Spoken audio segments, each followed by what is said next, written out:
Hello guys, before we get to the actual video, I'd like to just quickly set it up. This was part of our 24-hour charity live stream for Child's Play. If you would like to donate or find out more about Child's Play, we'll include a link in the description below. We'll also throw in links to our social media accounts so you can follow everyone who is involved with this. With that out of the way, let's go ahead and start the video. Hello, Tris. Hello. Are you ready for us? Yep, I am. Okay, so I'll go ahead and grab Tony and LuigiBlood. Okay. Oh, looks like we've been transferred to on air. Yes. Hello. Yeah. Hello. You guys are live on the internet. Awesome. Good to be on the internet, right? All right. So I'll read through the fancy introduction that was written. So Okay. Sure. first we have the folks from Hard4Games, a YouTube channel that specializes in underexposed pieces of gaming history, with a special focus on rare hardware. Since the channel's inception in 2009, they have garnered a dedicated fan base and over 3 million total views. Their most popular videos revolve around thorough explanations of unused elements within popular games known as Beta Quest. Also joining us is LuigiBlood, who has been instrumental in creating emulation software for Nintendo 64 disk drive software. He runs a YouTube channel named after himself, where he uploads his findings on the system, as well as Let's Play videos and YouTube poops. Today we're going to be speaking to our guests about the Nintendo 64 disk drive, one of the most infamous white whales among hardcore Nintendo fans. Please join us in welcoming them. All right. Well, thank you very much. It's a very very nice introduction. I appreciate it. Now that I have the documents, I can actually start reading them.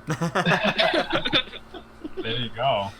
And if I can add in a little bit about LuigiBlood here, in addition to the emulation that he's worked with, I mean, he's absolutely instrumental. And I always refer to him as one of the godfathers of the N64 disk drive, if that makes sense.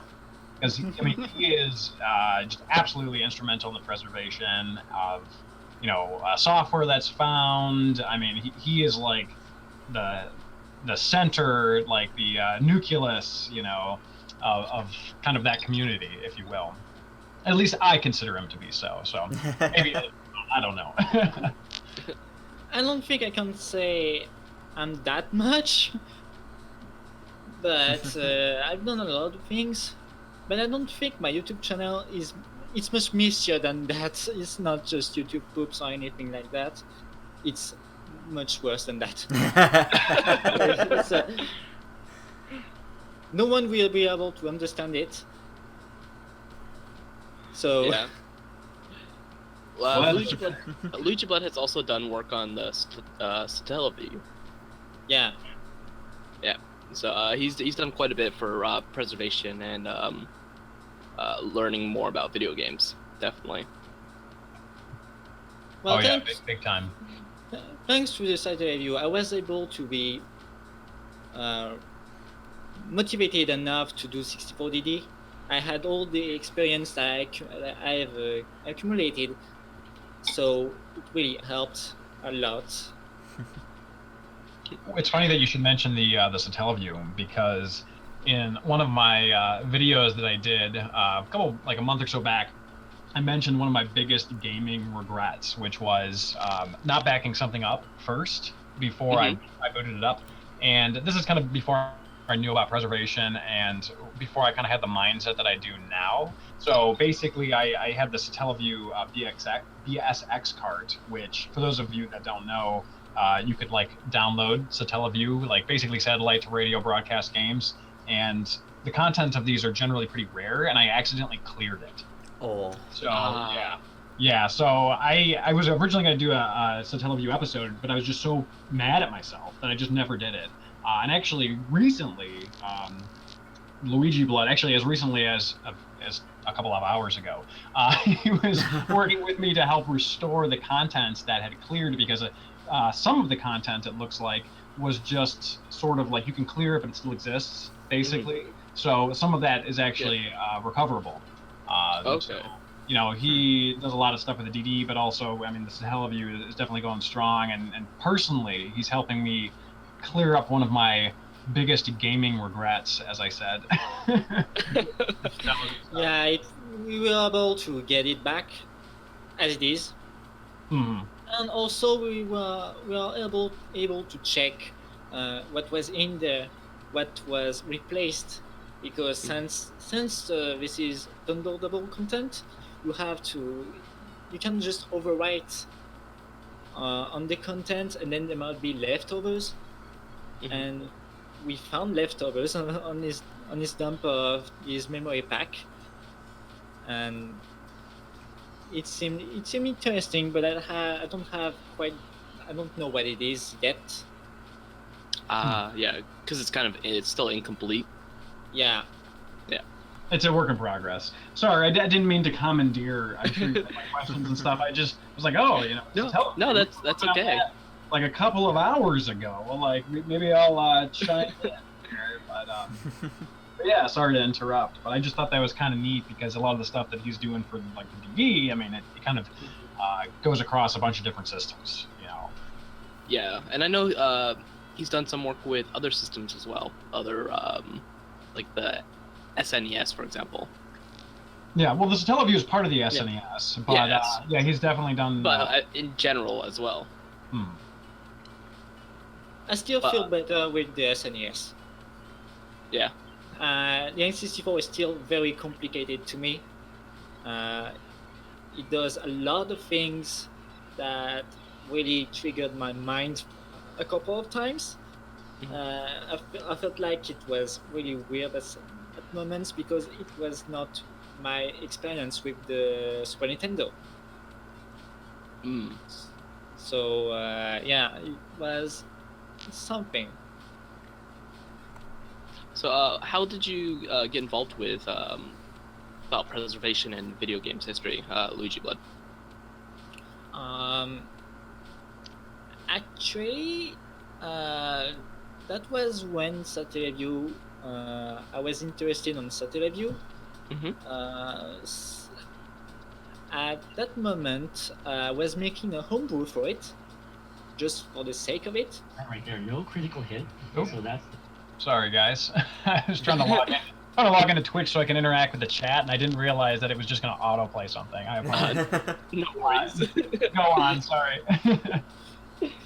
I was just making a homebrew for it, and then afterwards, I was trying to discover how the satellite view worked, what was the satellite data that was going in, what was recognizable from it, and I was trying to reverse engineer, and eventually, a developer called No Cache was ahead of me and released his own emulator called No Cache SNS, and it did all the satellite view emulation, including the satellite portion of it, and it was documented. Just everything was documented. Yep. And I was like, yeah, I'll just make use of it. I mean, it has done all the work for me. Yeah, it kind of saved you a little bit. But afterwards, I was really just getting interested on how to preserve these things, and I was just before I knew it, I was just into preservation. And then around that time, I was also interested in N64DD. I just really wanted to play Mario Artist. Like, I really wanted. I loved Mario Paint, and I wanted to see what was the sequel of it. And after promises of 64DD emulation for many years, I was just fed up with it, and I decided to just do it myself. I was just angry, and I just did everything myself. And when I was making the dumper, I was like, the first time I just failed after 4 months of work, and then afterwards I changed my way of doing things, and in about a week it was done. So since I used the official development kit, I was able to figure it out, and since I don't need to understand the 64DD itself, because the development kit did it all for me, Yeah, having that development kit was instrumental in making emulation. Yeah, Right. but it was not everything. We had to dump the games first, and then Mhm. we'll see later. And I did it like in the last day of 2014. We had all the games, all of them. Yeah. And then afterwards, we figured out that one of them was dumped wrong, and we needed like a lot of dumps to confirm that we had everything right.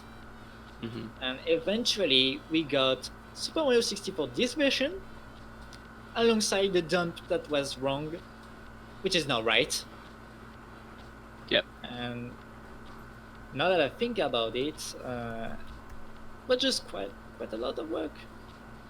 Yeah, it's been amazing watching from the sidelines, seeing how much work you've done for the community. But yeah, it was like. But what I think is that I literally knew nothing about N64 development prior to that. Yeah, that was the first time. Yeah, first time I was doing any kind of N64 development, and just in about several months, I just figured it out. And the worst part is that I think anybody could have done it. That's the worst part. That's what I actually think. I don't think I could have done any it. developer. I think any developer that was familiar enough with N64 could have done it very easily. Mhm. But they didn't, because maybe they had something else to do. But I was just way too focused on preserving 64DD games that I just did it. Well, I think to your point, you mentioned that there may have been other people that are capable of doing something, but doesn't mean that they're willing. Well, there was attempts before, but it always failed. There was always a problem to it. Yeah. Because that happened so many times, I was just angry about it, and I just did it. Sure. Yeah, and what I mean is that how do I describe it exactly? But like, anyone can go put on their shoes and go to the gym and work out, but not everyone is willing to put the effort in. You know what I mean? So like there's also a difference between being able to and like LuigiBlood does. Like, he is very dedicated to this. Like, this is something that he is very responsive with, and he's put up his website and this and that. So it's kind of just like what I said. Like, it's a dedication to it, to making sure that these games are actually properly preserved, which is excellent. Yeah. What helps also is that I have a lot of free time for it. So well, that's a big help right there. Yeah. So, Tony, we said that your channel started in 2009. Is that correct? Yeah, that's correct. So, from the very beginning, you guys were kind of taking a different approach to gaming content on YouTube. Like, I remember seeing the early content from you guys, and it felt very like homey, and felt really like I wanted to be friends with you guys. Oh. And you still kind of have that kind of feel with your videos. A lot of your videos are just you guys sitting around having a couple of drinks, but also being really informative at the same time. Sure. So, yeah. So when did you kind of make that when did you answer that call? So it's like 5 a.m. for me. When did you become interested in video game preservation and really get into video game history? Well, I've always been somewhat interested in video game history since we started the show, and a little bit beforehand. I think it also came out of like when I graduated college. It was 2008, so it was like the worst time to get jobs. It was the big recession, all that stuff. And I worked in the film industry, so it was like jobs were really random and very gig based. So like I think a lot of us, partially, if you take a look at this whole like 90s craze, like everyone's nostalgic for the 90s, everyone's nostalgic for the 80s. Hence why we're talking about a system from the mid 90s, right? or the 64 was mid 90s, the DD was later, obviously. So, I think a lot of people kind of weren't liking their situation, they couldn't get a job or whatever. They're kind of looking backwards, to their childhood. So I got more and more interested in gaming history, partially because of that, feeling nostalgic, right, for simpler times. And, we just got into it with Hard4Games, and with the 64 DD, it was one of those things where it's like I had read about in a department store pamphlet as a kid, but then I just never heard of it again. So I almost questioned whether the memory was real, because I'm like, what the hell happened with this? So then I did more research, and I'm like, oh my god, someone out there probably has this content that was unreleased. So it started with getting a retail version, and then just kind of being on the lookout for the development stuff and trying to just be a little bit more aware of that, because it was just this extreme curiosity and sudden this flush of memories where it was like, wait a minute, yeah, that's right, I was looking forward to all of these games. I remember these. It wasn't just some fever dream where I dreamt up an add-on to the 64 DD or something real that just never happened. So in terms of being released, so I think it just kind of came from there, just an extreme need to quench a curiosity and figure out what these things really were, I guess. I think that would probably be the best way I can describe it. So I obviously got in touch with a number of people that helped me out with that, and obviously including LuigiBlood, and just kind of went from there. Just basically, it's kind of just a matter of keeping your ear to the ground, for any opportunity to try to find these things. Yeah, I don't think it's any stretch to say that Hard4Games and LuigiBlood, you guys are definitely the experts on N64DD on the web. Well, the way I look at it is, you kind of have, let's say you go to a museum with a bunch of fossils, right? Mm-hmm. So I am one of the curators at the museum, I guess you could say, and I know a lot about it, and I put it on display, and I do my damnedest to find it, but I think LuigiBlood is the archaeologist digging up the fossil. Yeah. You know what I mean? So it's kind of the technical and I do know some of the technical, but it's sort of the technical versus the trying to present it to the world sort of thing is kind of what I see Hard4Games' role as, in terms of DD and preservation stuff. Yeah, and I think that's very important because it kind of raises awareness of the N64DD and other gaming history that you guys cover on the channel. Yeah. Very recently, I've been helping you guys with some consoles descriptions and stuff like that. Yeah, definitely. We've been getting a lot of consoles. I was about to say content in from a local retro gaming store, and they will often say hey, do you want to review this? And the answer is almost always yes, but I often leave the store not knowing a thing about what I have in my hand. So it's just kind of help me, please. And a lot of the information out there is in Japanese. So it's I've tried to learn Japanese on multiple occasions, and Hard4Games, other responsibilities, having a baby, all that stuff, it just has prevented me from moving, getting far. Basically, it's just kind of a big roadblock for me. So it's very very much appreciate that you do that. Yeah, no, it's always a pleasure to help you guys.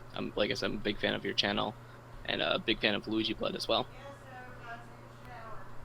So, Tris, are you still here? Yep.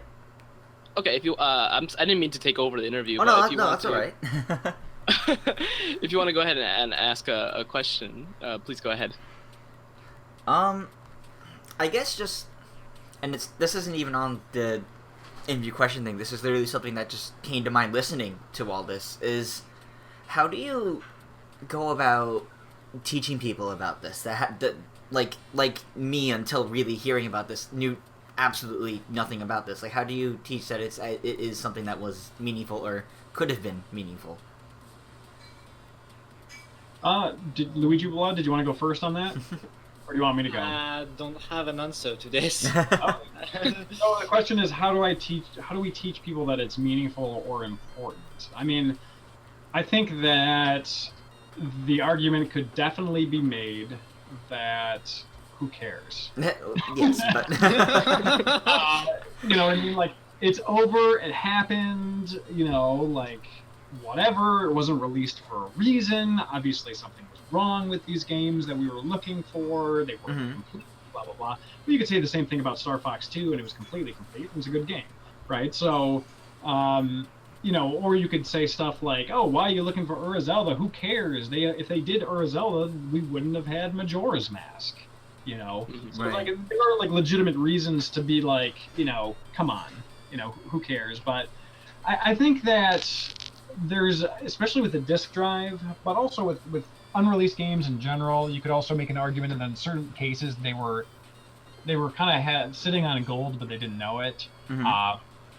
Or, you know, they just, like, made some sort of a decision, like with Star Fox 2 or Mother 1 for the NES, where they were focusing on a different console, so they didn't release it. And that's the only reason, because they didn't want to localize or release something when they were going to focus on a different generation.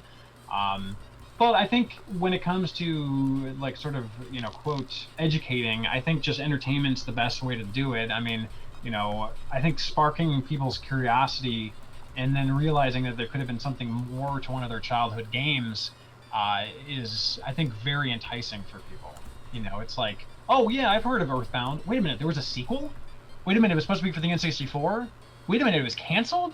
Wait, it's on the Game Boy Advance, but it didn't come to the US? Like, you know, I keep going back to these examples of, like, Earthbound 64 and Urizelda, but they're the most popular ones, so the ones that generally people know. But, I mean, there's a bunch of them. There was, like, some sort of, like, a war or tank game that didn't come out for the DD. Maybe LuigiBlood could tell me what the name was. I can't remember off the top of my head. I think the name was way too long for me to remember. Yeah. But, I mean, there's a lot of stuff. There's a lot of stuff out there. You know, there was, you know, I think one of the Kirby games was supposed to be originally for the DD. I mean, you know, if the DD existed, maybe we would have gotten Final Fantasy VII. Who knows? You know, for you know, Dragon Warrior, I think, was supposed to be on the DD initially. Like, there's a bunch of stuff that was scheduled that just didn't happen. So it's like, you know, I think the curiosity of, like, what the hell happened, you know, I think is really enticing for people. So just letting people know that exists, I think is almost enough. And then just, I think a lot of people now that, you know, they're into retro gaming, they like to know history. You know, just like you would study the history of, you know, World War II or whatever. You know, like, it's like there's a lot of nuances to it, and I think that people like to dive down the rabbit's hole. You know what I mean? Yeah. History of game dev and development and design, all that stuff is actually really interesting to look into. Yeah, because you're only getting these, like, tiny pieces of their thought process. You know, like, you have these interviews with people explaining, you know, what they were doing, and then you kind of have these prototypes that are kind of half finished, and so it's like you're almost like, I mean, it really is like gaming archaeology. You're digging up these fossils, but when you go to a museum and see a dinosaur skeleton, I mean, in reality, I think, like, maybe there are at most one complete skeleton of a T-Rex, and I think something like that, yeah. Yeah, so, like, when you see all of these, like, they're obviously, it's, like, all fabricated, you know, because they had to piece together what they thought the other bones would look like. So it's kind of the same thing on a much more nerdy and geeky, a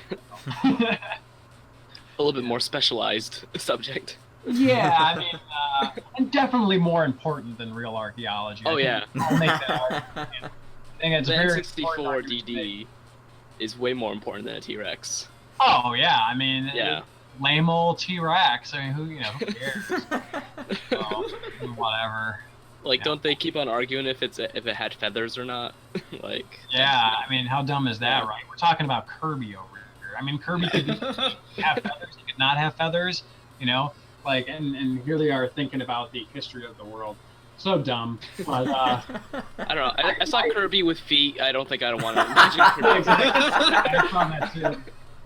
That was a little rough looking, wasn't it? Yeah. But I digress. I don't want to ramble and take away time. But hopefully that answered my question. Yeah. So, I guess let's go on with the questions that we have written out for you guys. But how long has the N64DD been a point of interest for you guys? So I think LuigiBlood, you started talking about this a little bit, but I think I was interested in the 64DD way before I was into the satellite view preservation. Mhm. But I wouldn't be able to pinpoint when. I think around the Wii's release, I was already looking into it. I was just already curious about Mario Artist and F-Zero. So yeah, it was at least since 2006 or something. Okay. And I how learned about it. And I was like, I don't remember my reaction about it. Honestly, it has been way too long. oh, Yeah. Another how about life. you?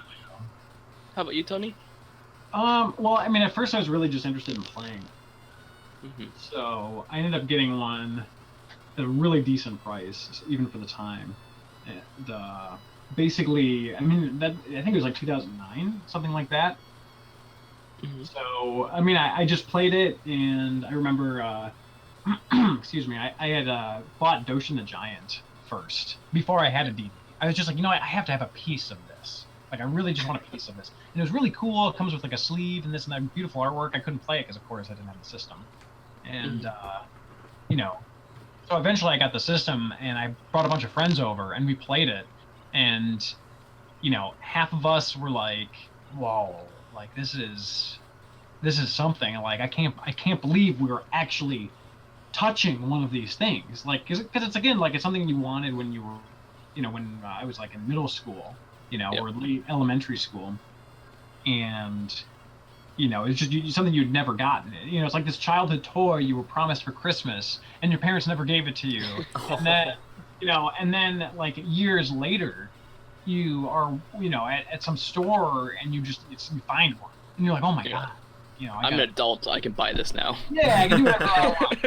Yeah, so but then, like the other half of the people in the room were like this game isn't that good. you know, so it's funny because to bring up another point about the DD, the lore of the disk drive and Mhm. the unreleased games, in theory, are better, or at least at the very least more interesting than the ones that were released. I mean, realistically, like the Mario Studio games are fun. I think LuigiBlood probably likes them more than I do. I enjoy them all right, but I like Doshin. It's pretty good. The golf game is pretty good. Really, the gem is the F-Zero X expansion kit because it adds more tracks. It's a level editor. It's like you can adjust your vehicle. Like it's just great. It's like you could make your own game essentially. Yeah. It's amazing, right? But when you start playing the other games, you're kind of like, oh, okay. Like, I mean, there's SimCity and it's fun, but it's SimCity. The golf game is just a golf game. So it's kind of like you're expecting like this amazing thing. So it's kind of like this thing where it's like never meet your heroes. Yep. Because it's like they'll always disappoint you. So I think it's kind of like the actual retail disk drive is kind of like that. Whenever someone's like, Tony, you inspired me to buy a disk drive, I tell them I'm so sorry. And by the way, that golf game I mentioned is like $500 or $600. Yep. So Yeah, you're buying a it's golf. super expensive. Super expensive. It's insane. Yeah. I've Uh, never seen it. I've never the seen it in person.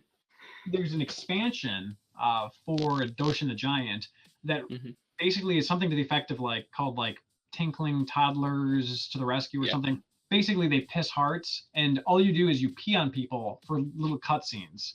That's the Yep. entire game. So again, don't never meet your idols, but like the lore of the DD and the unknown, I think, is probably more interesting than the actual system. But I guess to answer your question, 2009. 2009 is when I was interested in the disk drive. long story short. That actually brings up a good point. You mentioned that F-Zero, in your opinion, the F-Zero X is the best part of the N64DD. LuigiBlood, what do you think is the best content for N64DD? Well, I think I like Mario Artist a lot. Yeah. Like I enjoyed playing it on emulation for a Mhm. while, and now that I got the 64DD, because yes, I got one only a few weeks ago. I was Yeah. like, I really reacted like Hard4Games and how like was like I was really excited to play it, Mhm. and but on emulation I was just really enjoying my time with Mario Artist and F-Zero X, of course. And Yeah. then but emulation was not perfect. And when I got the 64DD, I actually tried to play Mario Artist, but I found out that half half the games that I got are not working. Oh. So Oh and man. some of them were even sealed. Like I Wow. opened two games, one did work, the other did, and the other was Polygon Studio. So Oh. I actually streamed it a few weeks ago. I was like Mhm. playing the experimental world in full. Yeah. So you collect a bunch of items, and then you make your own vehicles with it to access more parts of the world. Mhm. And at some point, you just get everything. And I was like, this is really. I don't see how they could release this in America and Europe. That was Yeah. really weird. Well, you've been working Uh, on a Yeah. translation patch for that as Yeah, well. I've been working on it, but I did work on Polygon Studio just because there is way too much text in it, Mhm. and I don't have that much time for it now. Yeah. But I get to it one day. That's something I'm sure. But one day I get it. I get to it, and I know it's possible. It just needs a lot of work and a lot Yeah. of translation to do. Because I was able to get away with the other games because it was just a creative suite, so you could get away with technical names and stuff. Mhm. And then you get Polygon Studio, which has a lot of text that has nothing to do with the game, Yep. and that's where I know I can do it on my own. So Yeah, I remember you were asking us for some assistance with the hairstyles, like how to translate the hairstyles yeah, because a couple months ago. I don't really know anything about hairstyles, so I tried to ask around about it. Yeah. At least to do a good job out of it, because I didn't want to I didn't want to do it badly. Mhm. I really wanted to make a good translation patch for it. Yeah. Um, it And worked out okay. I think it's already made the game a lot more accessible for people who don't speak Japanese. I think Yeah, wasn't on Hard4Games, didn't you guys play through the translation patch a little bit? We did. Yeah, we did Mario Paint Studio. Yep. So we still need to do Mario Talent Studio. And I'm anxiously awaiting the one day when we'll get to Polygon Studio, because that's the one that I was really interested in, but I had no idea what was because it was just such a complicated game. But yeah, the translation was great. There was, and we had previously reviewed that game, but in Japanese, and going back to it, but in English, there was just so much stuff we realized we missed because we didn't even Mhm. realize what certain menu options were. So diving back into it was really a pleasure because it was just so confusing at first. Plus, Yep. when I got to jump back into it, I actually had the 64DD mouse. So it was a much different experience using the mouse versus the controller. It was just much more fluid. Felt really nice, and just more so what it was, the peripheral that it was made to utilize essentially.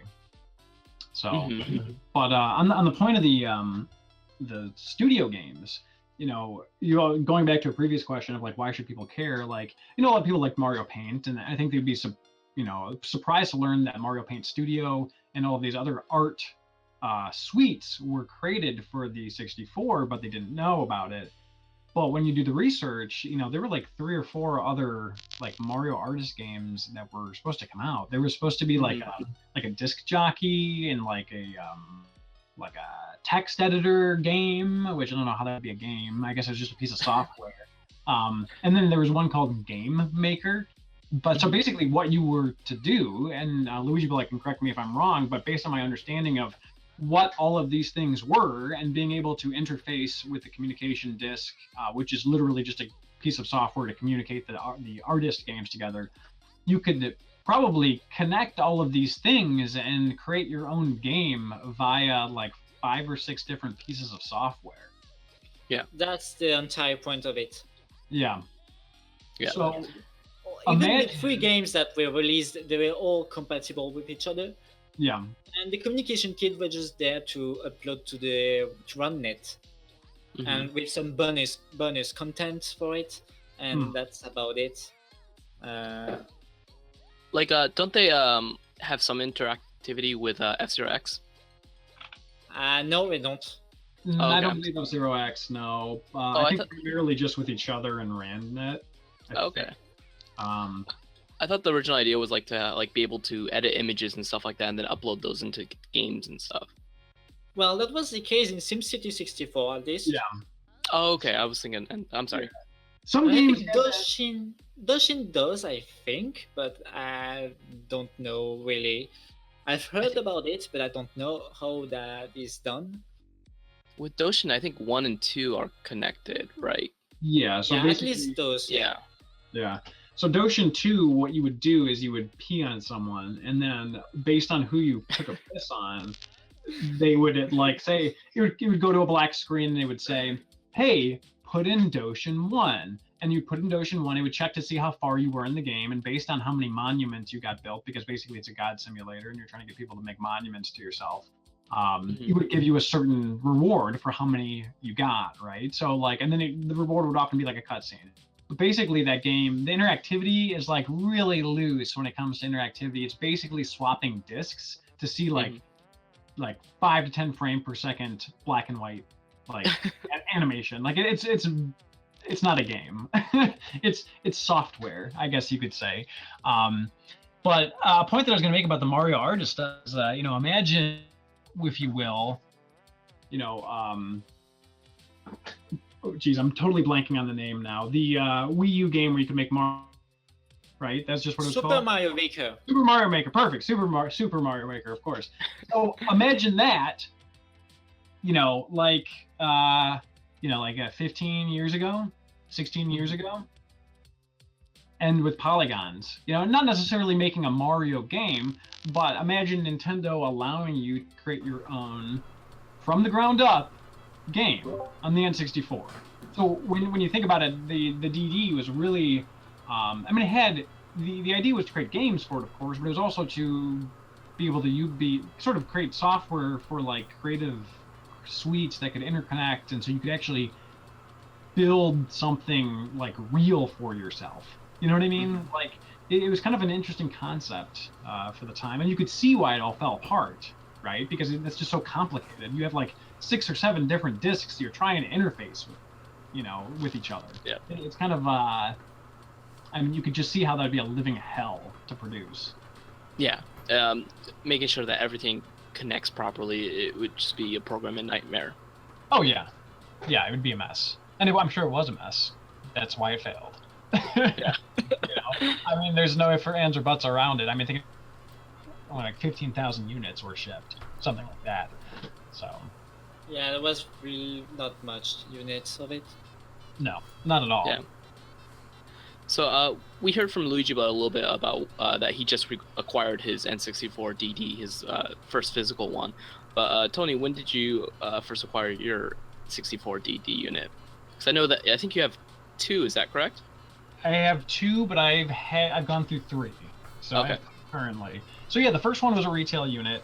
It was listed as it was back in the day when nowadays you search 64DD and there's a bunch of them on eBay. Back in the day, and I don't know if it's because of myself and LuigiBlood bringing awareness or there's a market for it now, or if it's just the general nostalgia for that era. But now you search and there's a bunch of them. Back then you would search, and I would search like, pretty much once or twice a week for a 64DD, and one would pop up maybe once every like 5 months, 6 months, something like that. So, and they were always like $500-600. So I found one that was listed as a junk system, and there was an explanation in the description that was basically like, hey, junk system in this case doesn't mean that it doesn't work. It just means that we have not tested it. So it was like $200. So I'm like, oh man, like this is the first one I've seen in like 5 months, $200. So I get it, and it actually didn't work at first. So then I basically fiddled around with it. I realized I had a third-party expansion pack in my N64, switched it out for the first-party one, and it worked fine. Ah. Yeah. So then a second one that I got actually came with a full RandNet starter kit, which is the internet kit, the modem, the RandNet disk, all this stuff. And then I ended up selling my original one and then keeping that one. And then later on down the line, I got a development system. Yeah. So I've kind of bought too many, but one of them was actually, one of them, the one that I got for like $250, I kind of, during a time where I really needed the money, I was able to sell it for like 3 times the amount that I paid for it. So it worked out in the end, I think, even though it broke my heart to part with my beautiful first child. So I think one of the old videos is on your channel is when you first got the N64DD, and it was just like you guys celebrating while your girlfriend at the time, wife maybe, she was like looking in disappointment. Yeah, I'm sure we definitely had a lot of stuff like that where she looked in disappointment. No, she's my wife now. She's my girlfriend at the time, and I think if the video that I understand that you're referencing, we did a video where it's like, I'm sure there's a lot of stuff where we did this, but there was one in particular that we were trying to build up hype for our first review on the DD. And there, That's like, right. I take the DD out for like on a picnic, That's right. and there's, I'm in bed with the DD, and I'm shirtless, I'm cuddling it, and then there was let me ask you this: what is this? Can I say something not super explicit, but Sure, go ahead. So there was a take that we didn't include, that we included in a later like bloopers FAQ, frequently asked questions episode, where I'm in bed with the DD, and I just look at the DD, very very sensually, and say, oh, like right now, like you really? And then you see me like with both hands push the DD under the covers. And then it cut. Like, who knows what happened? I don't know. But yeah. So there's some stuff I've done that I regret. Let's just put it that way. But yeah. The point is that we were very happy that we got a DD. So we wanted to celebrate by making a dumb video. Yeah, it was a great video. Thanks for bringing that up. Gotta ask the hard I was questions. actually lucky when I got mine, because a community called Obscure Gamers actually reached out to me and decided to buy one for me. And oh wow! They bought one that was considered not working at all, but actually it works, and it had a bunch of sealed games with it. Okay. And it was a lot, like maybe $300 or something. So that was like super cheap for what it is. And when I was able to try it out, it was not working, and then it was working out of nowhere. Even though I opened it and nothing happened, I did nothing to it. But it just worked out, and I just couldn't believe that 2 people from Obscure Gamers were actually willing to buy me one, just so I could document it myself. That's great. That's fantastic. Right now, I'm just messing with RandNet. The modem, I'm actually trying to do something with it. I don't even know if I managed to do something significant with it, but we'll see how it goes. That's a question I get asked a lot. Is because for example, like nowadays you can. I think they've set it up where like you can play Phantasy Star Online on the Sorry about Dreamcast, that. actually online with people, and like people have been like asking me like, hey, can you do anything with RANDnet? Like, can you go online with RANDnet, this and that? And like the answer I always give them is I have no idea. Like it's so beyond my knowledge base as to whether you could create a server that RANDnet, which is for those people that are watching that don't know what we're talking about, it's the internet service for the 64DD. Yes, the N64 could go online apparently, but like whether it's possible, I've always had no idea, no clue. But if it is possible, because it would be amazing, because when you hook up RANDnet, you have a couple of screens that are very technical because it's all in Japanese and it's an internet server with like email and whatever, and you can't connect, so you can't go anywhere. Like it's very limited, basically. Like you'd like to be able to actually go further, but you can't access it. Mm-hmm. Okay, well, we got only about 10 more minutes before we have to move on to our next section. So I think the question that, or the topic that people really want to hear about is Ura Zelda. Oh, okay. And also, so I know you've done a couple of videos on Ura Zelda. You've done a lot of beta questing on Ocarina of Time as well, Tony. Mm-hmm. So how do you think the history of Zelda would have changed had Ura released as planned? Well, from a business standpoint, if released as planned means they would have got the DD out a year or two after the 64 came out, instead of only in Japan and in like the year 1999 or 2000, I can't remember which. Like let's say they got the DD out early, or Zelda came out for it, and let's say it was a smash hit. And again, for those people that don't know, Ura Zelda was an add-on. So think about like DLC nowadays that you would download to add on to your game, but this was actually like an kind of like an expansion pack for a PC game or something like that. Mm-hmm. So let's say it went really well. Okay, I think that Nintendo would not have, and let's say the DD went really well, and I think Nintendo would have not have shunned the internet for so long. So, for example, with the GameCube, I think it had no internet functionality, or if it did, it was very limited. The Wii was like very much like friend codes. Otherwise, you can't go anywhere. Like we're limiting everything. We don't have DLC for any of our stuff. Like you only began to see DLC and decent functionality online with the Wii U, and like DLC. I think for them began. Correct me if I'm wrong. With Mario Kart 8. So it's like, they might have had stuff earlier than that, but the most significant for Nintendo. So I think if that would have went well, business-wise, I think they would have hopped on the bandwagon of using the internet much earlier. I think they would have been heavier into DLC because it would have been, would have worked. If, let's say, it was released and then it bombed, I think that they probably would have just stayed the course that they're staying with now, or had stayed with, where they weren't really super into DLC, kind of shunned it. I mean, think about when something fails for Nintendo.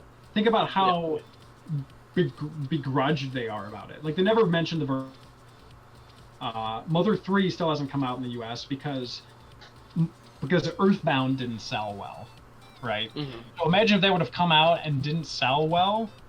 Like, who knows what their thought process on DLC would have been by now. Like, they're just so, like, wrapped up in, like, the sales of something that happened in, like, the mid-90s. So, it's kind of hard to speculate, but that would be my best guess. In terms of Zelda, I mean, I think if it went really well, I think they would have continued with, sort of expansions and expandable content and that kind of stuff. But also keep in mind that in reality, as much as I wanted Ura Zelda to come out, the Ura Zelda team quit the project to work on Majora's Mask. So if we would have gotten it, like we know for a fact, we wouldn't have gotten Majora's Mask. Yeah, and that's the best game of all time. Yeah, so Majora's Mask is great. Oh, so, there's a lot of ways that you could speculate back and forth on that. I think most people are happy that they got Majora's Mask over a retooling of Ocarina of Time. But clearly they had something completed because they released Master Quest. And Master Quest being sort of a toned-down idea of what they originally intended, there must have been more than just rearranged dungeons. So it just kind of raises a bunch of questions, I think, more than anything. I don't know if that really answered the question the way you wanted it to, but no, I think you took it in a very interesting direction. Yeah, I think that Nintendo takes every success and failure so serious that it could have spun them off into some weird random direction that we couldn't even anticipate. But I think it would probably have to do with DLC and online content. Yeah, I think Nintendo can be very what's that word? They can be very stuck on not stuck up, but stuck on some idea. For example, the Amiibo is just really a revisiting of the e-cards that they had for the GameCube. Yes. Yeah. It's just that in a new form. So sometimes they go back and revisit ideas and revisit them until they work. But other times, like you mentioned, they just kind of give up or oh well, I guess this is not going to happen. Yeah, they have a very Japanese business mentality too. It's strange. It's hard to really they'll make a decision sometimes, stick with it so severely. The NES Classic sold like mad. We should produce more. No. Yeah. They just don't. And then it's oh well, that would really limit our resources if we produced more. And it's well, hang on. If you take a look at how much money they have in the bank, they could function on the same deficit that they were functioning on, a per year loss that they were functioning on with the Wii U in full swing for another 50 years. They're so fine. They have so much cash. Oh yeah. So the excuse of take away from the Switch or whatever, in terms of our resources. No, it wouldn't. You could just hire people. You know what I mean? It's insane. Their thought process is most bizarre thing you could comprehend. It's very strange. So. But I don't want to hog. LuigiBlood hasn't talked in a while here, but just my thought process on the matter. Well, I don't think much would have changed because I think Zelda would have more the scope of the project would be like Master Quest. I think Zelda became Master Quest in the end. Mostly because I found some suspicious data inside Ocarina of Time. That sounds like the default. Actually, the default data that would be replaced by the disc would be the dungeons. Okay. For some reason. So I think they were developing Zelda actually alongside Ocarina of Time at one point. So I think it would have. I don't think it would have changed much. But I think it would have been released only in Japan if that was the case. Yeah. The N64DD, I remember reading the Smash 64 email responses by Masahiro Sakurai, and a couple of people asked Sakurai, are you going to release the 64 expansion for Smash? And Sakurai is probably not. So yeah. And this was 1999 or early 2000s that he said that. So, right after the N64DD was finally released. So I don't think it had a lot of momentum. Oh yeah, imagine, if they would have released an add-on for the Wii U, a half year or a year before the Switch came out. Yeah. You know what I mean? Or, yeah, I think that's probably the perfect example. I mean, it was just kind of one of those things that was at this point, who cares? When you're a kid or teenager or whatever, it's well, I could spend a couple $100 on this, or I could just save my money for a GameCube. Yeah, to be especially honest, when the 64DD was released in Japan, the Dreamcast was already out worldwide. Oh yeah. So it did not help at all. No, not at all. And it had internet functionality too. So it was like, what's the point? Yeah, people don't care about this, I guess, is what they learned. Yeah, they should have got their stuff together much like years earlier. Yep. Or they should have they should have released the N64. Like the DD should have been the N64, so like not cartridge based, like zip discs. Like that could have been fine too, but it didn't work out. Like things things fell apart basically. So I'm really sorry, guys, but we are about 2 minutes until our next section starts. Yep. So can you please go ahead and plug your stuff? Where can people find you? Tony, why don't you start? Sure. Well, I produce for a show called Hard4Games. You can find us on Facebook, on Twitter, on Instagram at Hard4Games, but mostly on YouTube. All of our content are Zelda, N64DD, game reviews, all the good stuff. You can find, if you just search Hard4Games on the YouTubes, I will be there. Okay, and LuigiBlood? The best way to follow my projects is just to follow me on Twitter. I update it like daily. I'm very active on it. And then I have a YouTube, which is actually, well, when you have the link, it's actually called Hero Member. But I called it LuigiBlood later on. But the link is still the same. But it's, I don't know why you would even subscribe to my YouTube channel. Aw, come on now. You have a cute avatar. Thing. Yeah. But it's just best to follow me on Twitter instead, and I usually just plug my things anyway on Twitter as I do it. That's the best way to know what I'm doing. Yeah. Well, thank you guys so much for joining us. We will have to do this again sometime soon when we don't have an hour restriction.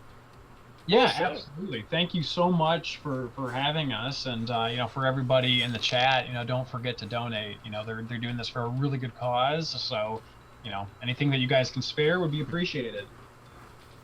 Yeah, it was really, really cool to be with you, and also to make me speak English for once. So, thank you again, and I'll be moving on to the next guest. So, thank you guys. Thank you. Take care. Thank you.